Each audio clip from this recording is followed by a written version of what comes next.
Hi, everybody. With today's Healthy at Home, we're encouraging a lot of folks to work from home. The managers are kind of doing a rotation of odds and evens. And we're also being asked to stay out of the plant so that we don't spread whatever we might have in with the folks that are working. So I'm sitting at home today, and I wanted to tell you a story about Lucille. Her name's not Lucille, but for the sake of the story, it's Lucille. Lucille works at Little Sheep. She has been with the company for 16 years, and she's started as a part-timer. And she had a couple kids who are kind of middle-aged, and now these kids have grown up, and her daughter's gone off and has a couple kids of her own, and has now gotten a job at Little Chute as well. Her son went off and got a job somewhere else in the area in a meatpacking plant. So Lucille's working, and last year was a little bit tough for her and her husband. Her husband was sick and had some complications, and so she had to spend some time away from work taking care of him. And it was kind of a trying time because she wasn't able to come into work as much as she'd like to, and the income, and sure, it was covered by insurance and those types of things, but it's not a place that most families want to be. But they saw through that, and things worked out pretty well.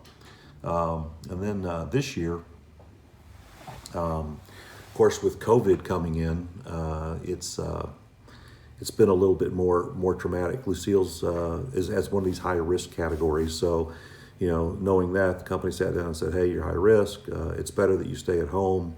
We don't want you involved in the environment where you have around a bunch of people, and it could be significant to you if you get it. So stay at home.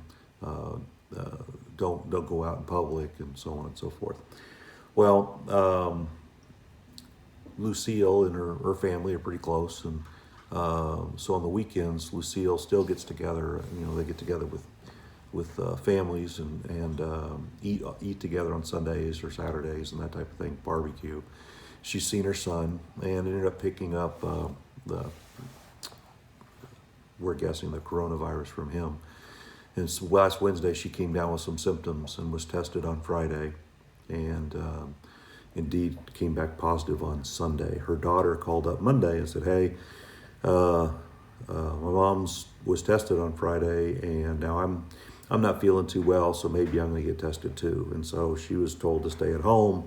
Went back, and per the decision matrix, we found some folks Friday that she was around and asked those folks to go ahead and take off and go home until we figured this out, and kind of left it at that. Well, anyway, she came back, I guess, yesterday as positive. And so, here, the decisions we make, end up being the types of things that we live with.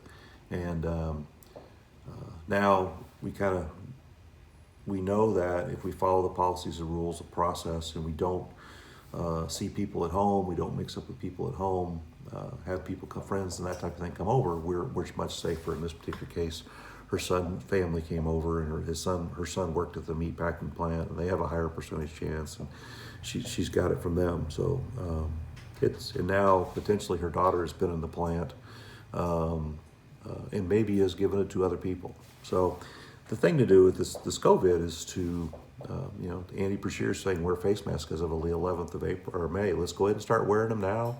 Let's know that it can be transmitted. Let's not deny that we're special. It won't hit us. Let's accept that, and then we can keep our family members safe. We can keep our kids, our parents, and other Bell members' families safe. So it's the decisions we make that determine the outcome of what happens to us and others. I think we know a lot more about the disease, and we'll get through it. But it's important we all play our part. So thank you very much for listening to me, and I'll let you know more about this as I hear about it. Thank you.